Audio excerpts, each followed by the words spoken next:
அறிவுச்செருக்கு இந்த வார்த்தை கேள்விப்பட்டிருக்கீங்களா? அதாவது ஆட்டிடியூட்.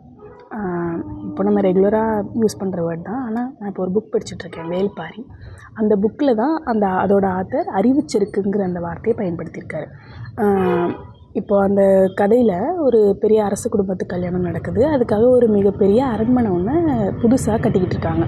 அதோட மேற்கூரையை டிசைன் பண்ணுறவர் திசைவேழர்ன்ற ஒருத்தர். அவரோட இருக்கிறதுலே பெஸ்ட்டான மாணவரான அந்துவன்கிற ஒருத்தரை செலக்ட் பண்ணி அவருக்கு சில குறிப்புகளை கொடுத்து அதோட மேற்கூரையை வரைய சொல்லியிருக்காரு. மேற்கூரையில் அவர் சொன்னதை வரைய சொல்லியிருக்காரு.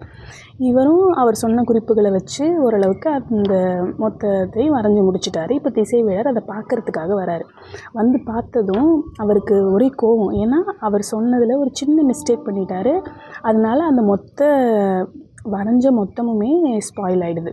அதனால் தலையில் ஒரு அடி அடிச்சுட்டு ரொம்ப கோவமாக, நான் உன்னை தான் முதன்மை மாணவன் நினச்சி உன்னை இதுக்காக சூஸ் பண்ணேன், ஆனால் நீ இப்படி ஒரு மிஸ்டேக்கை பண்ணிட்டியேன்னு சொல்லிட்டு கோவமாக அங்கேருந்து போயிடுறாரு. அதுக்கப்புறம் அந்துவனுக்கு அது ரொம்ப கில்ட்டாக ஃபீல் ஆகிடுது. இப்படி செலக்ட் பண்ணார் நம்மளை, ஆனால் நம்ம இப்படி ஒரு மிஸ்டேக்கை பண்ணிட்டோமே அப்படின்னு சொல்லிட்டு சரின்னு திரும்ப முதல்லேருந்து அதை ரீகரெக்ட் பண்ணி அதை மொத்தமாக திருப்பி வரைகிறாரு. இப்போ வரைஞ்சி முடிச்சுட்டு அதை பார்க்கும்போது 100% இல்லை, 2000% அவருக்கு அதுதான் பெஸ்ட்டுன்ற மாதிரி தோணுது. அவ்வளோ நல்லா அந்த ஃபைனல் அவுட்புட் வந்திருக்கு. அதை பார்த்தோன்னே செஞ்ச அவருக்கு ஒரு ஃபீலிங் வரும் தெரியுமா? அதை தான் சொல்கிறாரு அறிவுச்செருக்கு அப்படின்னு சொல்லி.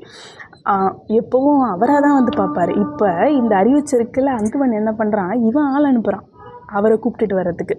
போய் கூட்டிகிட்டு வந்து அவர் பார்த்தோன்னே அவரே மெய் மறந்துடுறாரு. அந்த வரைஞ்சது எல்லாத்தையும் பார்த்தோன்னே மெய் மறந்து, இதுக்காக தான் உன்னை செலக்ட் பண்ணேன், இது ரொம்ப பெஸ்ட்டாக பண்ணியிருக்கேன் அப்படின்ற மாதிரி சொல்கிறாரு அந்துவன்கிட்ட. இந்த இடத்துல தான் சொல்கிறாரு, ஆக்சுவலாக ஆசிரியரே அதை வந்து மாணவர்கள்கிட்ட எதிர்பார்ப்பாங்களாம், அறிவுச்செருக்கோடு இருக்கணும். அந்த அறிவுச்செருக்கு எப்போ வரும் ஒருத்தருக்கு, நம்ம அவர் சொல்லி கொடுத்ததை விட 200% நம்ம அதில் வந்து நம்மளோட எஃபர்ட்டை போட்டிருக்கோம், அதுக்கான அவுட்புட்டை நம்மளால் கொண்டு வர முடியுதுங்கிறப்ப தான் ஒருத்தருக்கு அந்த அறிவுச்செருக்கு வரும். அதுதான் எனக்கு இதிலேருந்து புரிஞ்சுது. Gear up and let your confidence speak.